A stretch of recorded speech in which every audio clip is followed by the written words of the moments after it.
Start करते हैं। Example number 5.1, page number 178। Question क्या कहता है कि एक मैग्नेटिक नीडल है जिसका magnetic moment m 6.7 into 10 to the power -2 ampere metre square है और इस नीडल का moment of inertia I 7.5 into 10 to the power -6 kg metre square है। ठीक है, और अगले हिस्से में कहता है कि इट कंप्लीट्स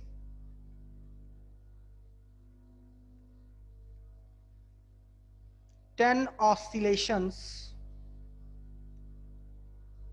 in 6.7 सेकेंड। ठीक है, तो आपने बताना है कि B की वैल्यू क्या है। तो आप लोगों को एक एक्सप्रेशन कराया था, याद होगा कि जब कोई नीडल किसी यूनिफॉर्म मैग्नेटिक फील्ड में, बल्कि मिडिल नहीं, बार मैग्नेट ऑसिलेट करता है तो उसकी time period T is equal to 2 pi under root I upon MB। याद आ रहा है? को डाउट? तो हमें टाइम पीरियड निकालने तो काम बन जाएगा। तो टाइम पीरियड होता क्या है बेटा? टाइम पीरियड होता है time for one oscillation is known as time period. तो आप देखिए कि आपके पास 10 ऑसिलेशन के लिए 6.7 सेकंड लगा, तो एक ऑसिलेशन के लिए 0.67 सेकंड लगेगा कि नहीं लगेगा? तो भाई एक ऑसिलेशन में इतना समय लगेगा। तो तुम्हारे पास क्या हुआ? 0.67 is equal to 2 pi under root I की वैल्यू रख लो, कितनी है? 7.5 है कि 7.3? हम खुद ही ने अपनी राइटिंग नहीं पढ़ पा रहे हैं। ये कितनी है बेटा? 7.5। 7.5 into 10 to the power -6 upon m की वैल्यू पता लगा, सॉरी m की वैल्यू दे रखी हुई कितनी? 6.7 into 10 to the power -2 into, है ना, b। इस एक्सप्रेशन को सॉल्व करो और b की वैल्यू निकालो और आंसर मैच करके बोलो कि सर आगे बढ़िए। चलो जल्दी करो।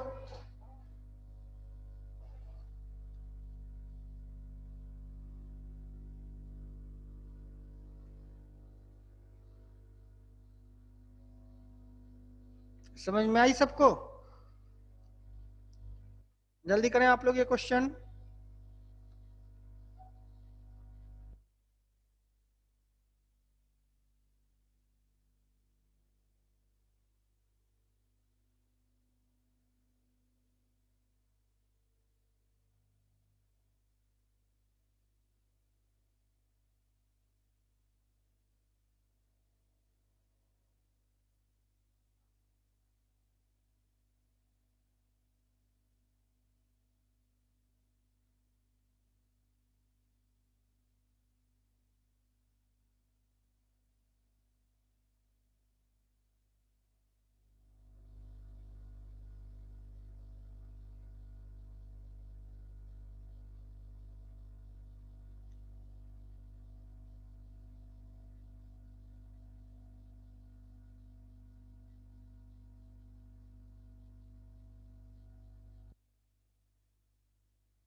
हम करें कि कर रहे हो?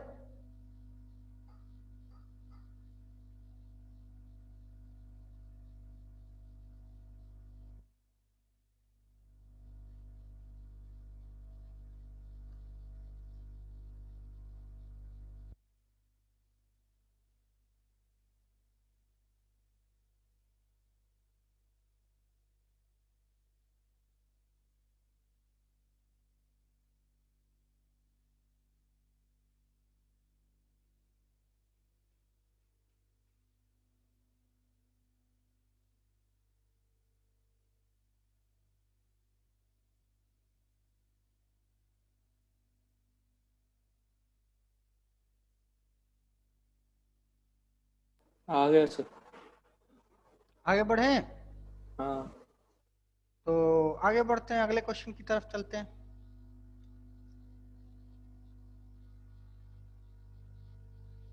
A short bar magnet placed with its axis 30 degree with an external field question of number 5.2. Example 5.2. Just second question. A short bar magnet placed with an axis 30 degree with an external field of 800 Gauss. तो ये आपकी field है और ये बार magnet है, और bar magnet जो है वो 30 डिग्री बनाता है एक्सिस इसका, कुछ यूं। ठीक है, और बी जो है वो कितना है बेटा? B is how much? 800 gauss. तो आप लोग को बताया था, याद होगा, 1 tesla is equal to 10 to the power 4 gauss. तो 1 gauss is equal to 800 into 10 to the power -4 tesla. ठीक है, और इस पे लगने वाला जो टॉर्क है वो कितने का है? 0.016 0.016 न्यूटन मीटर। ठीक है, what is the magnetic moment of the magnet? यानी आपने क्या फाइंड आउट करना है? एम। तो torque is equal to m B sine theta. होता है कि नहीं होता है? तो एम आपको पता लगाना है, बी आपको दे रखा है 800 टू द पावर -4 साइन 30, और टॉर्क दे रखा है 0.016। इसको सॉल्व करके एम की वैल्यू निकालिए। चलिए,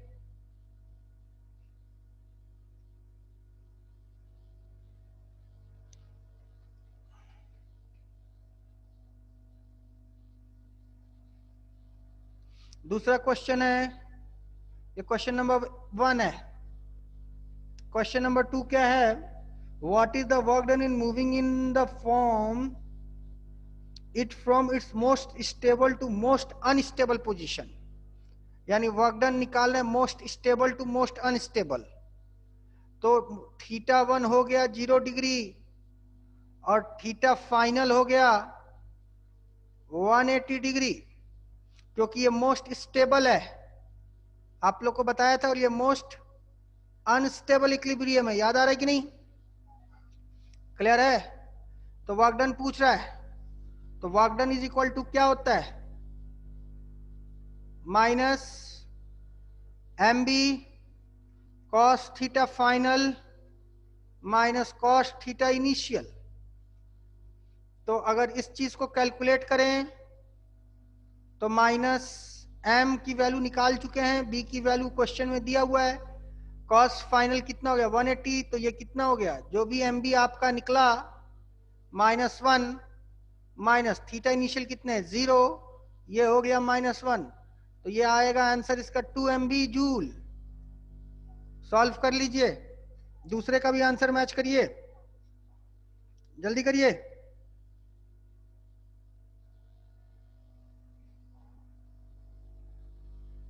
हो गए। हो गया? आगे आंसर दोनों का? हाँ। अब इसके सी पार्ट को देखते हैं। सी पार्ट में क्या कहता है? The bar magnet is placed by replaced by solenoid of cross section area this much, यानी कि इस बार मैग्नेट की जगह हमने एक सोलोनॉइड लगा दिया है कुछ इस तरह का, जिस सोलोनॉइड का क्रॉस सेक्शन एरिया कितना दे रखा है? 2 इंटू 10⁻⁻⁴ मीटर स्क्वायर, और नंबर ऑफ टर्न्स दे रखा है 1000। ठीक है, but some of the mag but but of the same magnetic field. अच्छा, बी वही है, B is unchanged. Determine the current through the solenoid.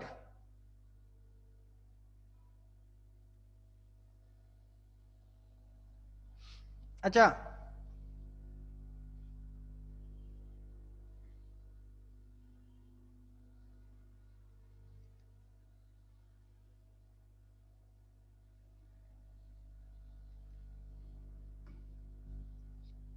Magnetic field है कि मैग्नेटिक मोमेंट है? नहीं सॉरी, सेम मैग्नेटिक मोमेंट, यानी कि magnetic moment of the solenoid is equal to magnetic moment of the bar magnet. तो इसकी magnetic moment जो भी m यहां पे आई है उस वैल्यू को सब्स्टिट्यूट करो और उसको इक्वेट करो किससे? NIA से। n आ गया कितना आपका? 1000। एक कितना है? 2 इंटू 10⁻⁻⁴, और एक की वैल्यू हो गई, और आपको I की वैल्यू निकालनी है, और सेम मैग्नेटिक मोमेंट जो बार मैग्नेट की है वही सोलेनॉइड की है, तो यहाँ m रख लो। आ जाएगा कि नहीं आंसर? हेलो हेलो, हाँ। कर लोगे?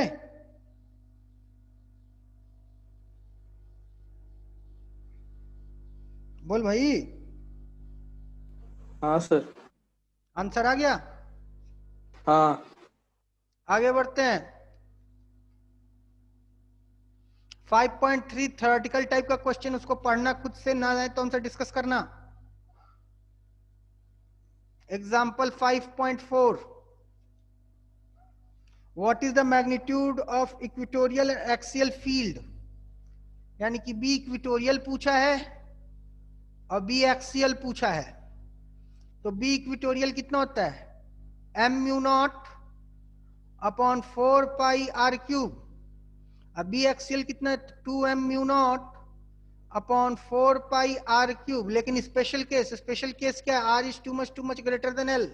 r is too much greater than l। याद आ रहा है ना? कोई डाउट? तो यही दोनों पूछा है, जहां पे L जो है वो दे रखी हुई है आपकी कितनी? Length of the magnet. तो याद रखना बेटा, ये 2L होगा, length of the magnet 2L है, और वो कितनी है? 5 into 10⁻⁻² metre. At a distance जो दे रखा है वो है 50 सेंटीमीटर, यानी कि R कितना है? 50 centimetre.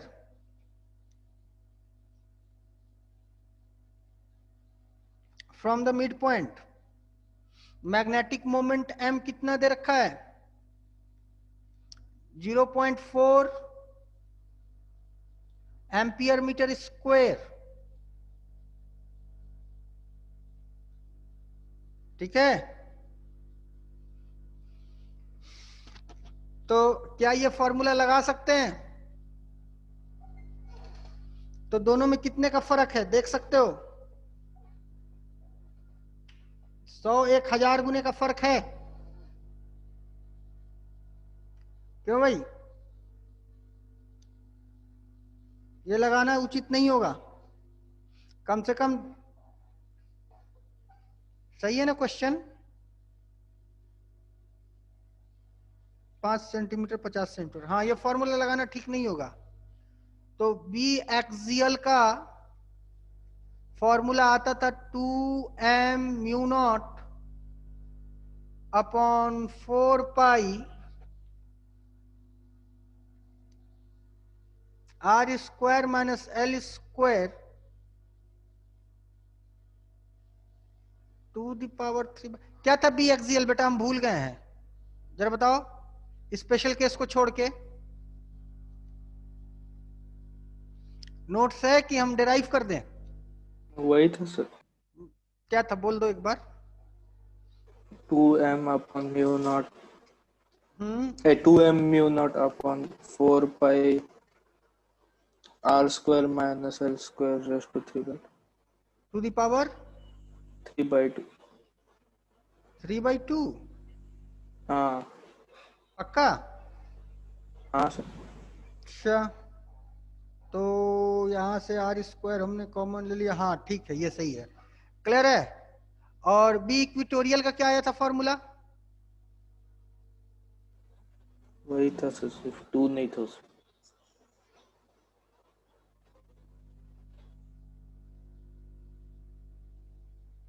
Are square minus l square to the power 3/2। कुछ और था? वही वही वो था। Plus sir, r square plus l square. इसमें नीचे? नहीं, ऊपर। और नीचे? वो सही है। तो दोनों की वैल्यू रख के सब्स्टिट्यूट करके आंसर लाओ। ये स्पेशल केस नहीं लगा सकते, क्योंकि ये तभी लगेगा जब बहुत बड़ा हो। और यहाँ देखो सिर्फ 1000 गुना बड़ा है, 1000 गुना कंपेरेबल है। बहुत बड़े के लिए जानते हो कितने गुने का फर्क होना चाहिए, बताया था ना फिजिक्स के अकॉर्डिंग, कम से कम 10⁻6 का फर्क होना चाहिए, यानी 10 लाख गुने का, तब जाके वो नेग्लिजिबल होता है। क्लियर है?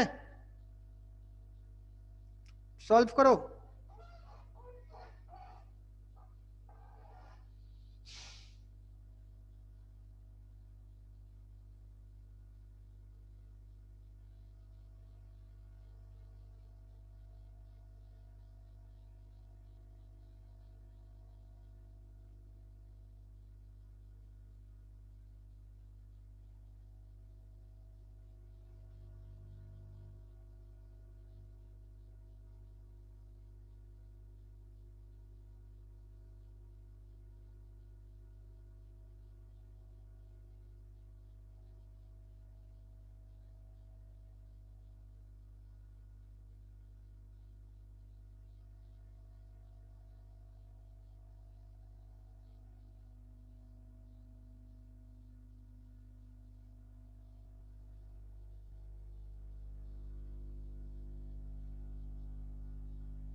हो गया बेटा, जल्दी करो।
हो गया बेटा? हेलो हेलो, हो गया? Please answer me. कंप्लीटेड?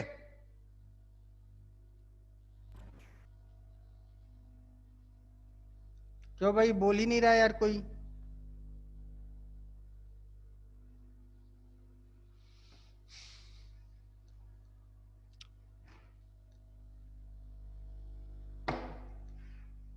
पाठक, हाँ सर, हो गया? कैलकुलेशन चल रहा है सर। चलो कैलकुलेशन कर लेना। क्वेश्चन समझ में आ गया ना? हाँ चलो आगे बढ़ते हैं। अब अगला क्वेश्चन देखते हैं।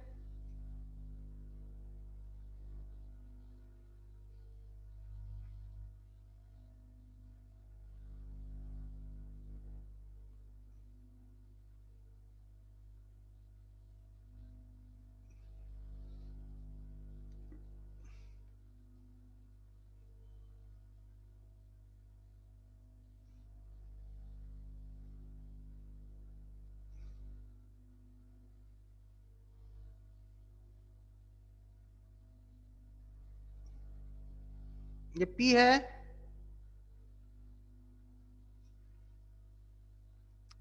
उसके बाद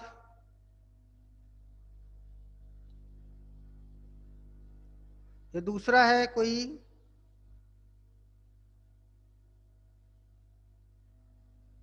ये कोई तीसरा है, ये कोई चौथा है,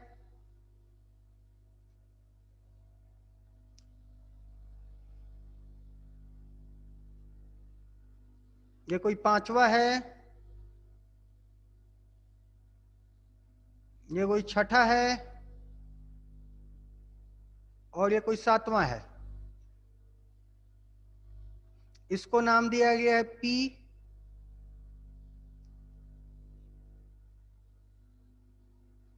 इसको नाम दिया गया है Q1, Q2,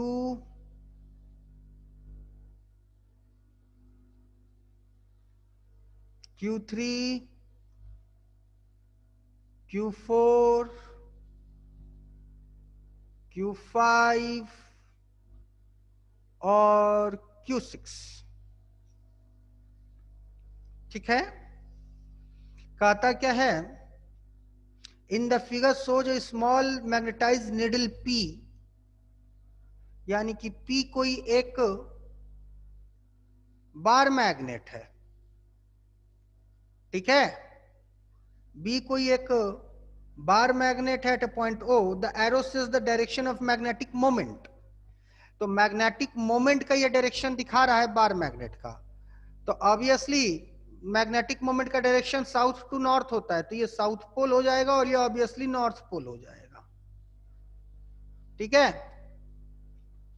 और उसके बाद दिखाता क्या है?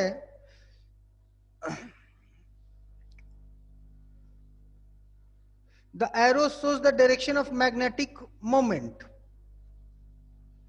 The other arrow shows the different positions of the other identical magnetized needle. और कोई दूसरे मैग्नेटिक नीडल्स हैं, तो सबके ये नॉर्थ साउथ हो रहा है। तो पहला क्वेश्चन ये है कि which configuration is not at equilibrium.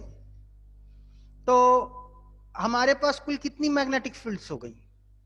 या देख सकते हैं कि ये एक मैग्नेटिक फील्ड ये जो बना रहा है, इसके मैग्नेटिक फील्ड में ये बार मैग्नेट लाई कर रहे हैं, किसी एक के मैग्नेटिक फील्ड में दूसरा मैग्नेट लाई कर रहे हैं, बस सिंपल सी बात।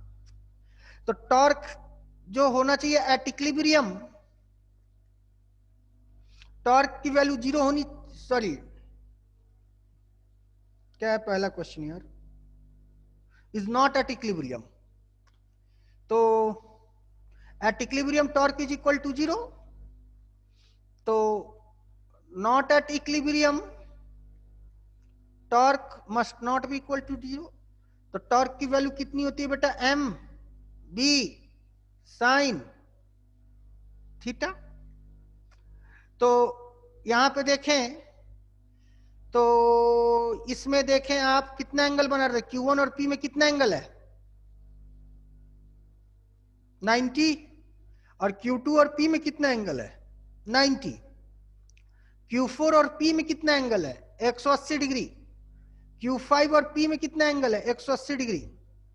Q3 और P में कितना एंगल है? 180 डिग्री। Q6 और P में कितना एंगल है? 0 डिग्री। तो ये दो हमारे जो हैं, ये और ये, यानी कि 4, 5, 6 और 3, ये इक्विलिब्रियम में है। सिर्फ 1 और 2 नॉन इक्विलिब्रियम में है, क्योंकि यहां पे थीटा की वैल्यू 90 डिग्री है। तो क्वेश्चन नंबर 1 का आंसर जो होगा वो आएगा PQ1 and PQ2 are not in equilibrium. समझ में आई बात कि नहीं आई? कोई डाउट? हेलो, हाँ, कोई डाउट?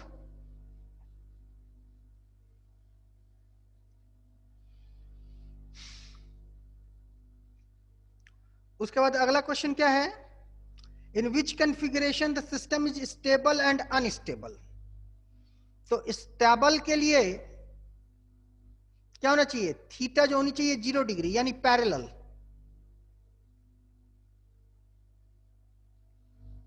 और अनस्टेबल के लिए थीटा कितनी होनी चाहिए? 180, यानी कि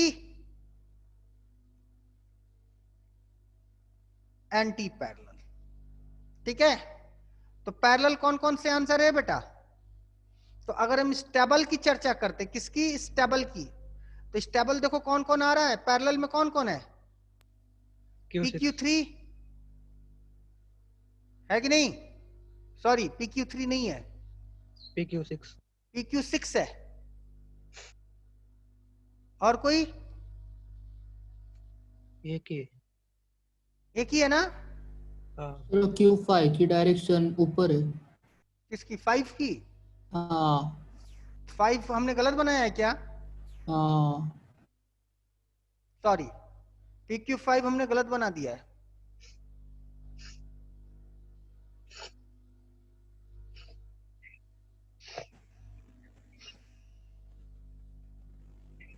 हाँ, तो PQ6 और PQ5 ये दोनों मेरे क्या हैं?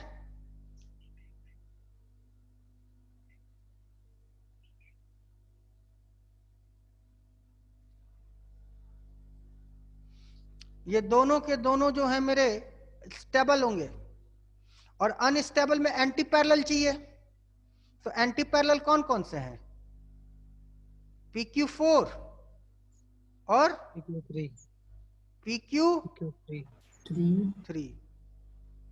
कोई डाउट? क्लियर है? हाँ अगले हिस्से में क्या पूछता है? Which corresponding lower potential energy, lowest. तो लोएस्ट पोटेंशियल एनर्जी किसकी होती है? हमेशा स्टेबल की। लोएस्ट पोटेंशियल एनर्जी किसकी होती है बेटा? स्टेबल की। तो मोस्ट स्टेबल जो है उसी का मोस्ट, यानी कि दिस इज द लोएस्ट। कोई डाउट? आगे बढ़ा जाए बेटा। हेलो, हाँ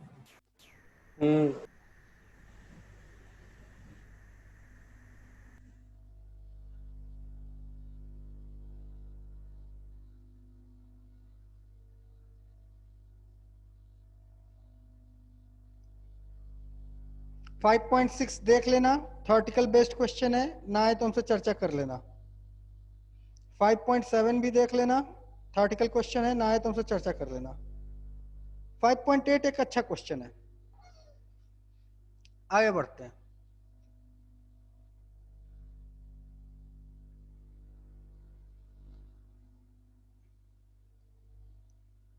Earth's magnetic field at the equator is approximately 0.4 Gauss, यानी कि BE at equator is equal to 0.4 Gauss.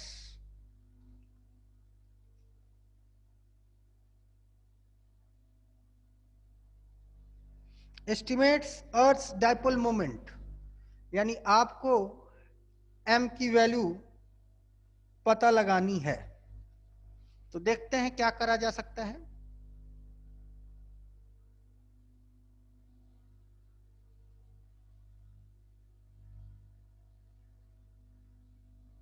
ये मेरा कुछ अर्थ हो गया है ना। और इस अर्थ पे अगर हम बात करें तो ये मेरा पोल हो गया और ये मेरा इक्वेटर हो गया,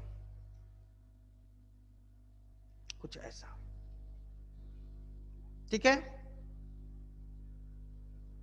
तो B जो है एट इक्वेटर 0.4 गॉस है, M के बारे में जानकारी लेनी है, तो कैसे करा जा सकता है बताओ।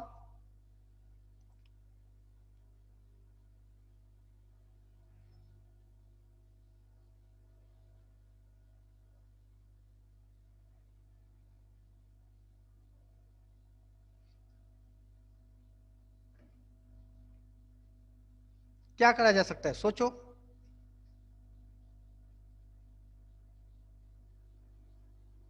समझने की कोशिश करना जो हम समझाना चाहेंगे। यही तुम्हारा मैग्नेट है।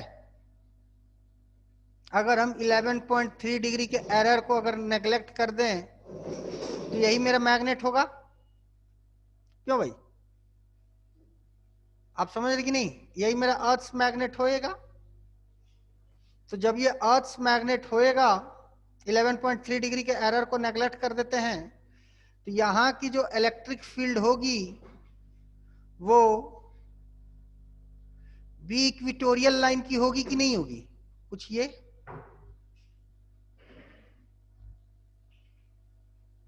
क्यों भाई, हाँ तो समझ में आ रही बात की नहीं, कॉन्सेप्ट समझ में आया क्या लगा। यहाँ पे हाँ 11.3 डिग्री को नेग्लिजिबल कर दिया हमने, तो बी इक्विटोरियल की जनरल फॉर्मूला क्या होती है, बोलो भाई। Mu naught m upon 4 pi r cube. गाड़ी आके कहां फंस गई, आर। तो अगर हम आर की चर्चा करते हैं तो ध्यान से देखो, ये है तुम्हारा r, that is r e, that is radius of the earth. नहीं बस में ही, तो बी इक्विटोरियल कितना दे रखा है, 0.4 गॉस, यानी कि 0.4 इंटू 10⁻⁻⁴ टेस्ला। क्यों भाई, is equal to mu naught. Mu naught की वैल्यू कितनी होती है, म्यू नॉट अपॉन 4 पाई की सीधे वैल्यू रख लेते हैं 10⁻⁻⁷। एम की जानकारी लेनी है, अपॉन आर क्यूब कितना हो जाएगा, 6.4 इंटू 10⁻⁶ का होल क्यूब। तो m की वैल्यू होगी 0.4 इंटू 10⁻⁻⁴ इंटू 6.4 का होल क्यूब इंटू 10⁻18 अपॉन 10⁻⁻⁷। इसको सॉल्व करके बताओ कितना आ रहा है।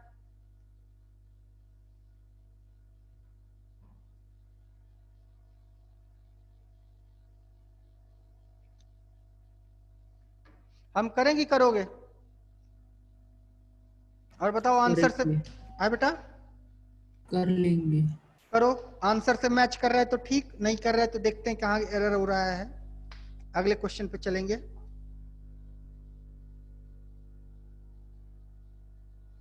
करो, तब तक हम पानी लेके आते हैं पीने के लिए, ठीक है।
सर। हो गया हाँ बेटा? सर, मैच हो गया। हाँ कितना आ रहा है answer? 1.048576 into into 10 to the power ये 25 21। 21। हाँ, आंसर मैच कर गया? इधर 30 दिए सर, फिर 10 to the power 20। और वो 104.8576 थे। हाँ, 10 टू द पावर नहीं 104 पॉइंट है वो। हाँ यहाँ पे पॉइंट इसके नहीं बाद होएगा। पॉइंट है। 104 है। हाँ sir. 10 4.8 4.8576 8576 into 10 to the into power 10 to the power 21 है 21। 21। तो किताब से आंसर मैच कर गया। हाँ चलो आगे बढ़ते हैं अगले क्वेश्चन की तरफ। ये भी क्वेश्चन बड़ा प्यारा है, ठीक है। ये क्वेश्चन क्या है? In the magnetic meridian of a certain place the horizontal component of the earth question magnet 5.9 example number 5.9 in the magnetic meridian of a certain place the horizontal component of earth's magnetic field is 0.26 Gauss, यानी कि B का horizontal component 0.26 Gauss है जी बेटा, 0.26 Gauss. तो 0.26 Gauss का मतलब 0.26 into 10 to the power -4 tesla. और ये हॉरिजॉन्टल कंपोनेंट, तुम लोग को बताया था ये होता है हमारा बी, और ये होता है मेरा बी का हॉरिजॉन्टल कंपोनेंट, और ये होता है बी का वर्टिकल कंपोनेंट, और इनके बीच का जो एंगल होता है इसी को कहते हैं डिप एंगल, है ना। तो अगर हमने बी मान लिया अर्थ की मैग्नेटिक फील्ड, तो बी कॉस थीटा जो है वो है मेरी 0.26 into 10 to the power -4 tesla. ये बात सबको समझ में आई कि नहीं आई? आ गई। अच्छा, अगले हिस्से में क्या कहता है? डिप एंगल जो है यानी थीटा जो है वो दे रखा है 60 डिग्री, ठीक है। तो finds the what is the magnetic field of the अर्थ, यानी बी आपने निकालना है। पूछता है कि बीई क्या है। तो बेटा बड़ी सिंपल सी बात है, थीटा 60 है ना। हाँ थीटा 60 है, तो कर लोगे। हाँ बी आपकी कितनी हो जाएगी? cos 60 1/2, यानी कि 26 दूनी के 52, 5.2 into 10 to the power -4 tesla. है कि नहीं ये आंसर? -5 होगा सर। है -5 होगा 10 to the power। 5 कैसे हो जाएगा? वो अच्छा हाँ पॉइंट हाँ हाँ हाँ हाँ, ठीक ठीक ठीक, हो जाएगा हो जाएगा हो जाएगा, क्योंकि ये 0.025 0.052 आएगा ना। हाँ ठीक है, ये हो जाएगा, कोई डाउट? इसको सुधार लेना।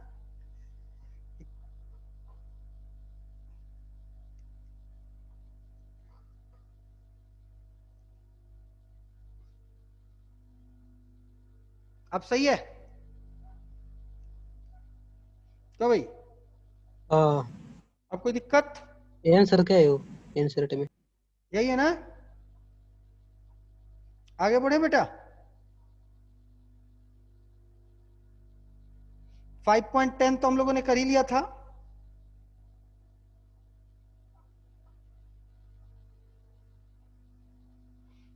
अब हम लोग करेंगे 5.11, ठीक है।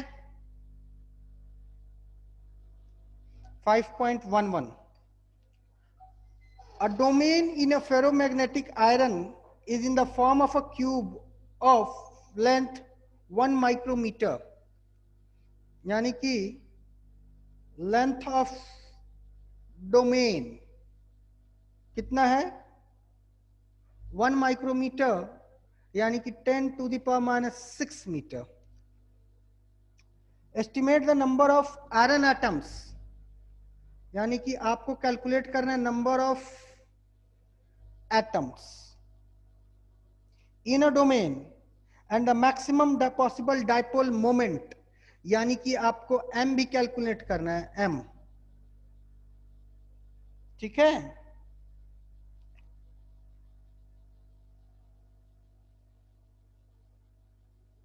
और मैग्नेटाइजेशन भी फाइंड आउट करना है। यानी आपने क्या फाइंड करना है, number of atoms, the maximum possible dipole moment and magnetization of the domain. ठीक है, atomic mass, atomic mass of iron कितना दे रखा है, 55 ग्राम पर मोल, यानी कि ये मोलर मास है, 55 ग्राम पर मोल। और डेंसिटी दे रखी हुई है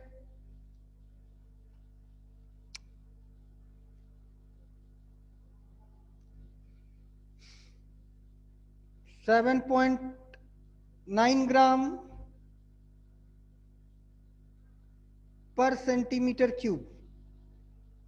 ठीक है, और dipole moment for each atom, यानी m फॉर सिंगल एटम कितनी दे रखी हुई है, 9.27 इंटू 10 to the power -24। चलो, कहता क्या है, आपके पास एक क्यूबिकल बॉक्स है,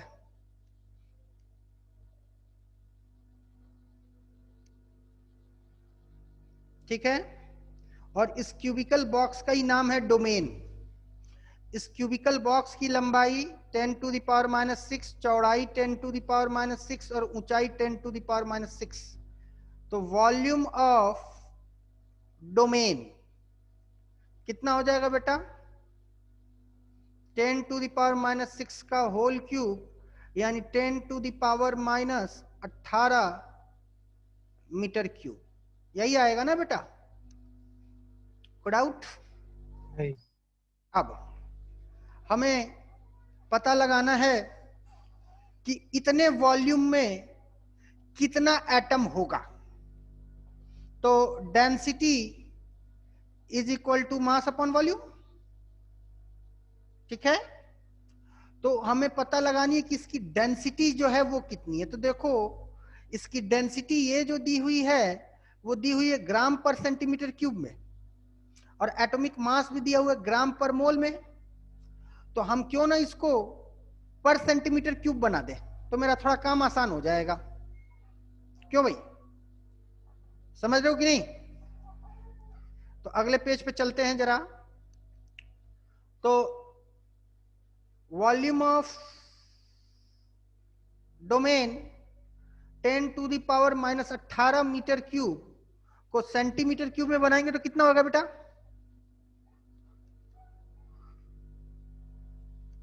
हेलो, 10 to the power -12। हाँ, 10 to the power -12 centimetre cube. अब मास की बात कर लेते हैं। तो डेंसिटी हो गई कितनी, डेंसिटी तो उतनी ही होगी, और डेंसिटी कितनी है, 7.9 ग्राम। तो 7.9 ग्राम पर centimetre cube is equal to density is equal to mass upon volume. कितना हो गया, 10 to the power -12 centimetre cube. Centimetre cube cancel, तो मास हो गया 7.9 into 10 to the power -12 gram. ठीक है, तो इतना ग्राम ऑफ एटम है, इतने मास का एटम है। ये बात समझ। अब इन एटमों की संख्या पता लगानी है। तो मोलर मास इसका कितना दे रखा है बेटा, मोलर मास 55 ग्राम, यानी कि 55 ग्राम जो है वो कितने के लिए है, कितने पीस के लिए? 6.022 इंटू 10⁻23 एटम्स का वजन है। बात समझ आई? तो एक एटम का वजन कितना हो जाएगा? 55/6.022 इंटू 10⁻23 ग्राम, है ना? अब मेरे पास इतना ग्राम एक एटम का है और मेरे पास कुल मास इतने हैं, तो उसमें कितने एटम्स होंगे? क्या करेंगे बोलो? तो नंबर ऑफ एटम्स कैसे पता लगेगा बोलो? टोटल वजन में से ये वजन डिवाइड कर देंगे। नहीं समझ में आई बात? हेलो हेलो, समझ में आ रही बात कि नहीं बेटा? तो ये कितना हो जाएगा? 7.9 इंटू 10⁻⁻12 अपॉन 55/6.022 इंटू 10⁻23। तो इसको सॉल्व कर लेते हैं। तो 7.9 इंटू 10⁻⁻12 इंटू 6.022 इंटू 10⁻23 अपॉन 55। इसको सॉल्व करो।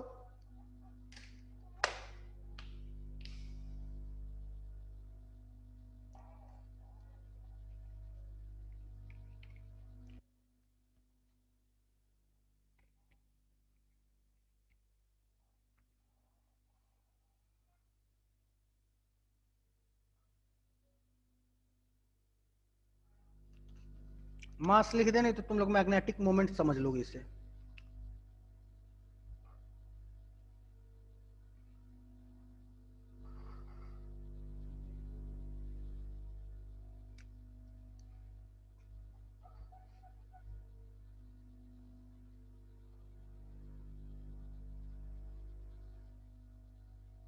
कितना है इसका आंसर बेटा?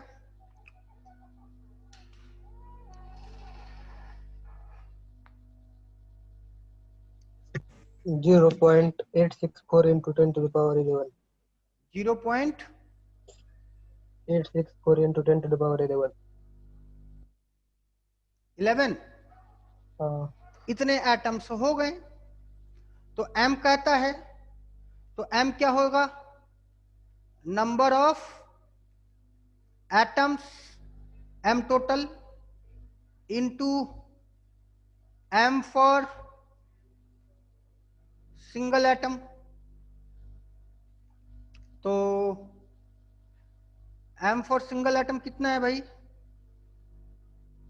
9.27 इंटू 10⁻⁻24।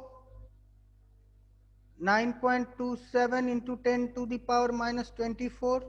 और नंबर ऑफ एटम्स कितने आ चुके हैं? 0.864 इंटू 10⁻11।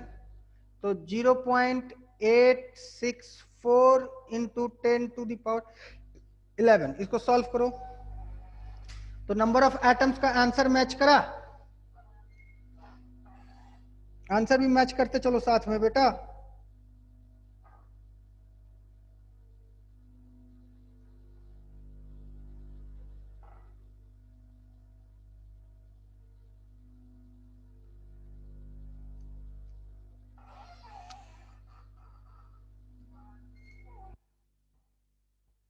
आंसर भी साथ में मैच करते चलो।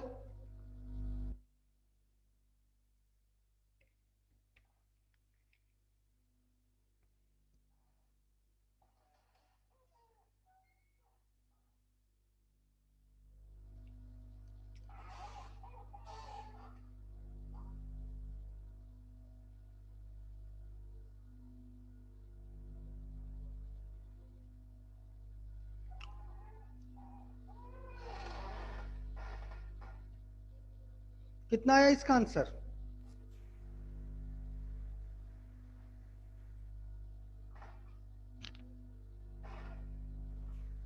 एट इंटू 10⁻13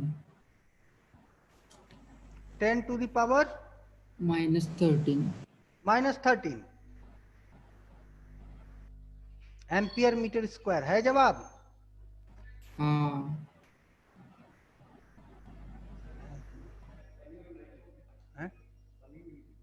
लाए हैं ना, ठीक है। अब आगे पूछता है कैपिटल एम। तो कैपिटल एम क्या होता है बेटा, एम टोटल अपॉन वी। तो एम टोटल कितना आ चुका है तुम्हारा, sorry V V V V V V V volume कितना आ चुका है,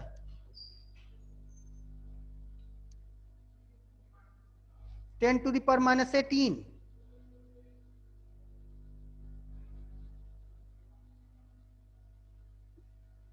और ये कितना आ चुका है, अच्छा यूनिट देख लें पहले इसका, यूनिट यूनिट यूनिट, ये यूनिट बेटा चेक कर लेना, नहीं तो गड़बड़ हो जाएगा।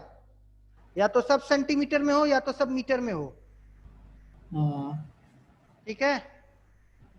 यूनिट चेक कर लेना, समझ में आई बात। अब होमवर्क लिख लो, do all question and answer of NCERT specially additional, ठीक। और कल सुबह तक तुम लोगों को हमें व्हाट्सएप करना इस पूरे का, ठीक है।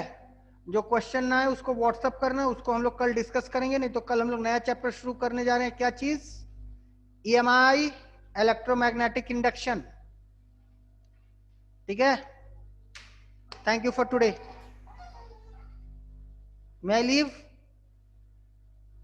Yes, hello, sir. Thank you.